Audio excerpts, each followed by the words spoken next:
Bir vaqtni, bir bendeni, bir ir kishini zo'r bir darajadagi, yuqori darajadagi jannatga ko'targandan so'ng bu kishi g'ajablanib so'ray ekan. Ni ishim menim izgiliklarim da yo'q bo'lg'ay. Onun kadar ko'p amal g'ibodat da qilmadim bo'lg'ay. Ni ishim shul qadar darajadagi jannatga men erishdim degandan so'ng anga javob etib aytganlardi.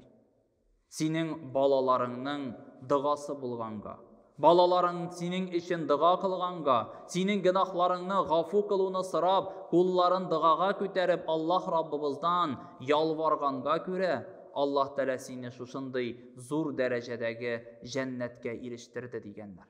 Albatta aziz din kardeşlerim, biz bu dünyadagına balalarımızna yaxşı terbiye berip tugil, o'zimiz ahiret dünyasına köçkenden so'ng duo qiluvchi, mehribonli, shafqatli, ajr savobchi balalar da terbiyelerge tiyişlibiz. Biz o'zimizgina islom dinini tutib, İslam dininde yaşab, amel kılıp, g'ibadat kılıp tugil, endi balalarımızını da şuşu yolga indep, iretip, anlatıp kaldırsak idi. Özümüzden so'ng bir basqıçka gına bulsa da yuqarırak, bir basqıçka gına bulsa da derecelerek buğun terbiyelerge Allahu Teala nasiplardan eylese idi. Esselamu aleyküm ve rahmetullahi ve berekatuhu.